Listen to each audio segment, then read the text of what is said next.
Hey everyone, welcome to Wax Pack Wisdom. I'm Jake T. O'Donnell. Today is going to be a little bit of a different kind of episode. I'm going to show one recent pickup, but then I came into this old baseball card value catalog that I've had some fun going through, and I wanted to share it with you and talk about how much the hobby has changed in almost 40 years. And so we'll get to that in a minute. Wanted to say thanks for folks who have so far watched this week's episode of the Hit List. We recorded, Matt from Providence and I recorded our second episode. So if you haven't checked that out yet, please check it out. Make sure you leave us a comment. Let us know what you think. Let us know what you want to see us talk about in future episodes. We've been having a lot of fun so far, and hope folks have been enjoying that as well. So please check that out if you haven't already. This is kind of entering kind of a fun stretch here. I'm going to be on some live streams coming up, and I am going to be involved in Hobby Palooza, which is exciting. So more details about that soon. And then the National. So I'm going to be talking more about the National as we get closer, as I've kind of gone through some of my health issues recently and had my surgery, and I'm feeling great. We are all systems go for the National at the end of July. And I couldn't be more thrilled. It's going to be my first national, and we'll talk about that more. I talked about it a little bit on the show with Matt this past week, but we'll have a lot more to talk about the national as we get closer to it. Let me show you the pickup. So this is, if you watched the Hit List with Matt, you already saw this, but I wanted to make sure that folks saw it, and I'm going to give you guys a better view of it over at the break table later. But recently, I picked up this 49 Bowman Warren Spahn in a PSA 1. I've been looking for this card for a while, the right copy of it. A lot of my PC collecting recently, from especially this era of cards, is just cards I like, cards I think are cool. There's not a lot of rhyme or reason to it. And I didn't really care about getting this in either SGC, PSA, or whatever slab. I was caring more about the card. And as you can see, the card it's definitely low grade because there is this sort of mark right here. Or it's like a indentation groove kind of thing right there. There's like another one down here on his leg, kind of under his leg right there. And then there's a crease that you can kind of see. It's over here on this side. Kind of see it coming down the card a little bit. But I love this card. I've always loved this card. I've never owned it. And of just sort of the legendary Warren Spahn. This is from his time with the Boston Braves. The year before this, 1948, they're in the World Series. They lose to the Indians. But I love this card. I always have. The color registration was more important to me than anything else. And the price. I paid it like $140 all in for this card. I bought it on Facebook. So thrilled to get this. Eventually, I will snap this out and send it to SGC because of how much I like to have the uniformity in my collection. Okay, so I paused the recording for a minute. I realized that I started talking. I talked for like another 5 minutes, and I realized that I had not actually started recording again. So I have to redo kind of the last few minutes of what I was talking about. What I was talking about was this catalog.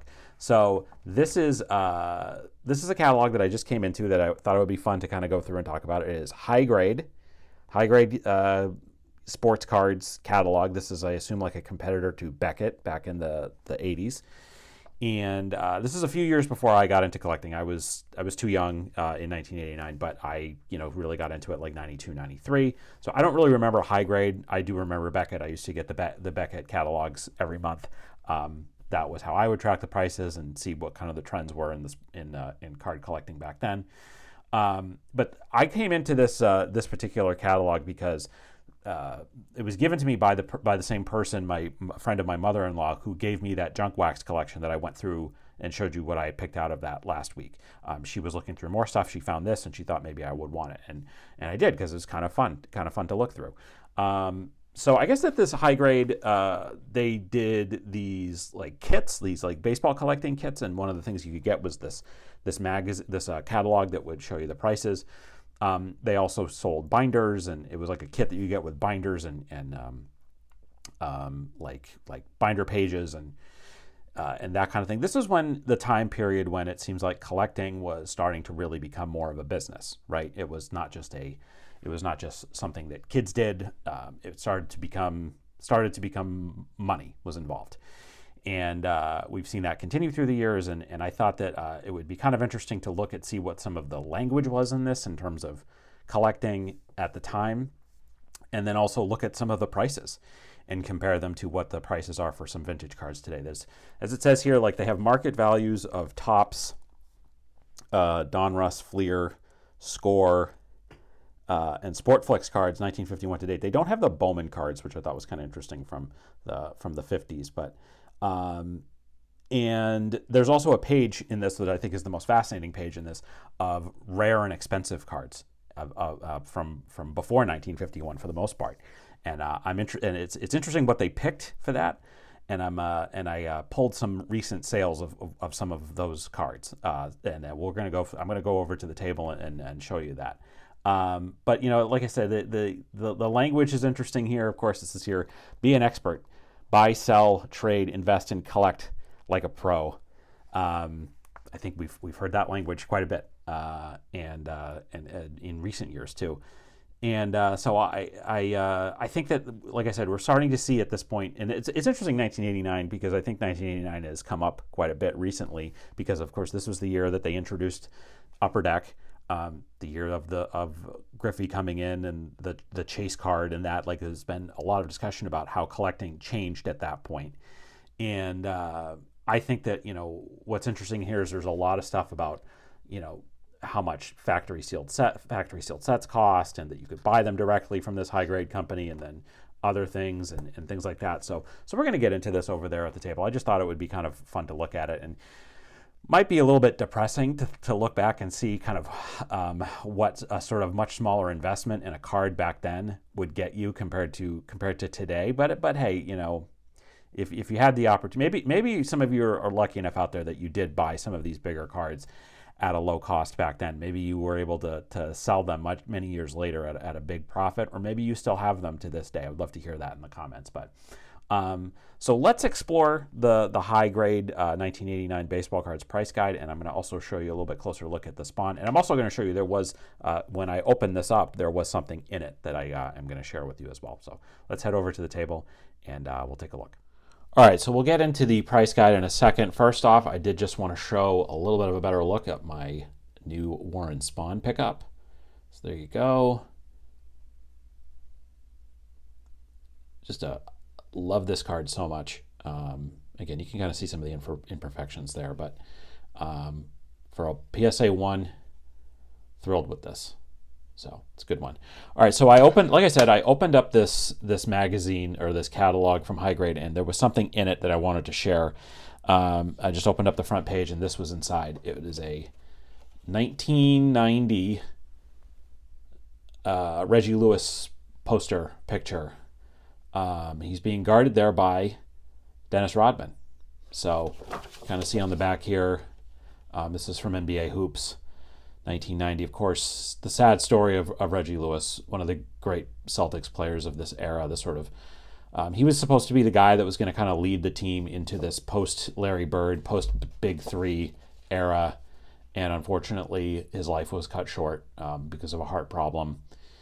And tragic. It's just so tragic. I don't really remember Reggie Lewis playing, but I do remember his death. And but I just thought this was an interesting thing to open this up and see this. So anyway, R.I.P. to Reggie Lewis. But I wanted to share that was inside. All right, so let's look at this. I wanted to share first off some of the stuff inside here about card grading, and I'm just going to read some of this because it is fascinating.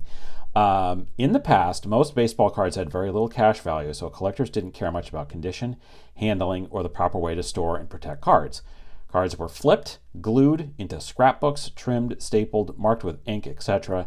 Naturally, only a small percentage of the old-time cards have survived, and most of them show signs of abuse from improper handling. Old-time collectors probably never imagined that one day the condition of their cards would be examined as carefully as those of stamps and other collectibles. But this is exactly what has happened. Today, the physical condition of the card, whether old or new, is carefully examined by collectors, and even the slightest defect reduces its desirability and value. Cards which have been preserved in their original mint condition can be worth as much as 10 times more than the very same card in poor condition. Even cards that are graded in only slightly less than mint condition lose about 25% of their value. So there's, interesting things in here about, factors affecting card grade, normal wear and tear. And obviously what we consider card grading is very different now. Like this whole concept of grading that's mentioned in here is grading, from the standpoint of you as a collector or you as a dealer are deciding what the grade is just based off of your eyes, and not necessarily, certainly, the impact or the idea of what a grading company has to say about your cards, because grading companies did not exist. I think we're a few years away at this point from the creation of PSA. And so this is kind of giving you this guide, and I thought that this part in particular was very interesting on the how to grade cards. When grading, do not make any allowance for the age or scarcity of the card. Consider only the card's physical condition. The card should be examined under strong light on both sides, along the edges and at the four corners. Tilt the card while examining it to reveal minor scratches, stains, etc. A magnifying glass is not needed. Do not purchase damaged cards thinking they can be repaired good as new. Even the finest repair work can be easily detected, and it does not increase the value of the card. In fact, it may decrease it. Card grading is not a science. It is subjective. Not every dealer uses the same grading system. Be on the lookout for dealers who overgrade the condition of their cards in order to sell them for a higher price. So this is all really good advice. But of course, the really interesting part is that do not purchase damaged cards thinking they can be repaired good as new. There's a whole cottage industry out there that's trying to tell you that you can purchase damaged cards and they can be repaired. And then there's obviously crackdowns on that of the finest repair work can be easily detected, does not increase the value of the card. It's so just interesting how times have changed, right? It's interesting to say you don't need a magnifying glass. Well, it can help, a jeweler's loupe or a black light or that kind of thing. That attitude, I think, has definitely changed a bit. So anyway, I thought that was really interesting and wanted to share that. But let's talk about the part that I said, the famous and rare baseball cards page from 1989. And you see there, and I'm going to show, this is the whole list that they provided here. But I'm going to kind of start at the top here, and you can see that, of course, they mentioned the T206 Wagner. I remember 1994 going to the Baseball Hall of Fame and seeing a couple of Wagners in person. And those are, of course, there's at least one in the Hall of Fame, and there was one of the card shops, or a couple of them had the Wagners around there. But as you can see, they have the sort of near mint value listed here. And in 1989, they considered that a T206 Wagner, the value of a near mint card, was worth $100,000. Now, again, compare this to today. I'm recording this near the end of June 2025, and just a couple days ago, I'm gonna throw some stuff up on the screen while I'm talking about some of these individual cards. Just a couple days ago, the famed Connecticut Wagner was in the Golden auction, and it reached a price of over $4 million of a bid, but it did not meet the reserve, so it did not sell. So that's interesting, right? Because think about the difference there, and the Connecticut Wagner, as you'll see, as you've seen, I posted the picture here. It's pretty beat up. Certainly not near mint. So you think, and again, a near mint is a 7 on the current grading scale. That is the single biggest change, is the sort of price of that particular card. But there's a lot of other things here too. You see that they picked out the Plank, which is an extremely rare card, the DeMitt and McGee cards that are incredible. So these are basically of the four of the monster that are not considered part of the complete T206 set. The complete T206 set is 520 cards, but then there's 4 others, and these are the other 4. And I know some dealers, or I know some folks that would love to get these prices today on the DeMitt and McGee cards. So I thought those were cool. And then, I look at some of the rest of these, and I'm kind of curious as to why they picked certain cards.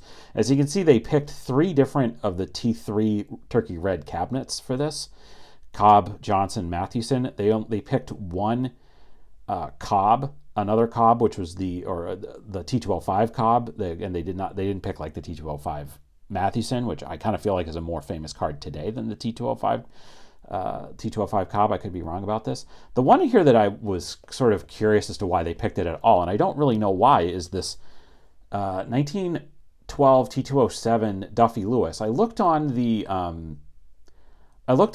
pre-war cards website to see if there was something interesting about the Duffy Lewis from the T207 set, or that it was like a short print or a variation or something like that. I didn't see anything about that. If anybody knows why they would have picked this card for this list, let me know in the comments. I'd love to hear it, because I really am. I'm kind of in the dark as to why they decided to go for that one. You see here that they picked the the Cracker Jack, the 1914 specifically Cracker Jack Ty Cobb, and they have it here as a near mint list price of $1,500, which, man, that would be amazing. And I found this past December a 1914 Cracker Jack Cobb in a PSA 1 sold in REA for over $31,000. So yeah, $1,500 for the Cobb back then would have been quite an investment. The next one you see there is the Larry Lajoie, the Nap Lajoie 33 Gaudy card. Now, if you don't know about this, the 33 Gaudy Lajoie is one of the most rare cards in the entire hobby because of the fact that the number was skipped in the Gaudy set. They never intended to make it. It was sort of a diabolical marketing scheme. They'd get in a lot of trouble if they tried to do that today. And everybody was sort of collecting this card, and this one card, I believe it's number one. I have it right here. Card number 106. So people would write in and complain, and they would say, I really want my card number 106. Where is it? And so they would have to. So then the Gaudy company would have to send them the Lajoie card. So there's very few copies of it. The most, as you see here, $9,500, which is one of the more expensive cards. I think it's actually the second most expensive card to the Wagner on this list at this time. And most recently, a PSA 3 MK, so a very good MK of the Lajoie card back in October of 2024, sold in a golden auction for just over $52,000, or $52,400. I thought that this was interesting. First off, they misspelled Gehrig here for the DeLong one, but I thought this was interesting that at this point, the DeLong Gehrig, they have the near mint value at $1,500, but the two different 34 Gaudy Gehrigs, and there's no mention of the 33 Gaudy Gehrig in here, which I think is interesting in and of itself. They have the Gaudy as being a little bit more valuable, and that has certainly flipped over time, because I think that the DeLong Gehrig is like one of the most famous, most iconic, truly greatest cards in the hobby, and that has been reflected in a change in value, whereas the 34 Gaudy is easier to come by, I think, and does not have quite as much value. I thought this was kind of funny that I wanted to share that you see here that the 34, the two different ones, were worth $2,000 in a near mint value, and I found actually a PSA 1 that just sold for $1,000, and look at the condition of that PSA 1. So, but as far as like actual comparable cards, a 33 DeLong sold at Heritage Auction in May for over $16,000 in a PSA 5. And then I tried to find the most recent sale of a 34 Gaudy, or one of the 34 Gaudis in the same grade, and that went for $10,800 back in also in April for this one in REA. So see a few DiMaggios in there, including his two 38 Gaudy heads up rookies. $900 would be amazing. A couple of other DiMaggios from 40 and 41. You see here that the Satchel Paige, the Leaf, which is a short print, of course, listed here the near mint value of $1,000, which is just would be an all-time buy today, because as you can see here, in a Leland's auction from a couple months ago in March, an SGC 1.5 sold for just over $33,000 for that card. So you see some of these Topps All-Stars, these cards are like impossible to get. Like I think that this Jim Costantini sold in 20, I didn't pull the comp for this exactly, but I think that one of these sold for $45,000 in 2018, and that is like so hard to those cards are impossible. There's so few of them that even exist. you see the prices there also for the Gaudy, or for the Mantle and Maze rookies. The 52 Topps Mantle, near mint value of $6,700. I think today the best you could do is probably somewhere between 15 and 20K for one in the worst condition possible. And interesting timing, just because a couple days ago, again, we're talking about near mint cards. And so a near mint is a PSA 7. Well, a PSA 7 Mantle, 52 Topps, just sold in the most recent Golden auction for just under $400,000. So would have been quite a buy to get that back then. And you see a couple of others, the Ted Williams and the 54 Bowman Gum. You could probably get a decent 54 Bowman Ted Williams for around this price. It would be probably a 1 or something, but I've seen worse for less than that. Pete Rose rookie, $550 for a near mint. I think you would get probably the worst condition possible for that. And then I'm not sure what about the current recent comps for the 68 Topps 3D. So I did pull a few other comps, and you can kind of see here that they start to get into some of the different the prices for some of the different sets, some of the different cards. You see the prices there for the 52 Topps sets. I wanted to point out, if you can see there, the Jackie Robinson. I'll try to put this a little bit closer. Jackie Robinson, the card after Mantle, $300 for a card in excellent condition. This has become, I think, one of the most popular, one of the most sought after cards in the hobby. And you talk about a difference in value. I pulled the recent comps for this, and again, so excellent, so a 5, so a PSA 5 of the Jackie Robinson 52 Topps just sold on eBay back in February for $14,000. So that is one of the biggest profits, I think, of any of these cards that we've mentioned so far. Let me also show you, again, you see some more Topps cards here. Show you the 54s. So you see the 54s down there. The Hank Aaron rookie in excellent condition is priced at $225. So again, I pulled some recent comps on that, and the most recent sale for a PSA 5 for the Hank Aaron rookie, you see right there. The most recent sale I found was for $5,000. So again, a huge realization of value on that one if you were lucky enough to buy a Hank Aaron rookie for $225 in 1989. Then there's the 55. I think I might have skipped over. You kind of see some of the 55s down there. I was going to specifically point out the Clemente rookie, which you saw at the bottom there. Clemente rookie is card number 164. Again, that's, according to this, it's a $150 card. So for that one, PSA 5 in Fanatics Weekly Collect auction sold earlier this month, June, for $4,400. So nice value on that one. And the last one that I specifically wanted to point out was a card near and dear to my heart. You see the set there, the complete set, and it's interesting to see the values there for the complete sets that they have of the Bob Gibson rookie, card number 514 in that set. They have that listed down there at $55 for a Bob Gibson short print high number Hall of Fame rookie card, and PSA 5 for that card sold on eBay a couple days ago in June for $935. So anyway, so that was kind of the most of the big stuff that I wanted to share here. You can kind of just see more cool stuff, cool sets, the price there for the 68s, and kind of goes all the way up through the 80s. You see the 78s, $200 for the complete set, which is pretty good. I noticed that so there's Ricky in the 80, card number 482. I kind of forgot. Sorry, I stopped there for a second. Yeah, just under $30 for a Ricky rookie that's a great buy. But anyway, so you can see here more. It goes all the way up through, and then at the back of the book, I wanted to show that you could buy some special card sets directly from them, some factory sealed boxes. You see the prices. You could get Donruss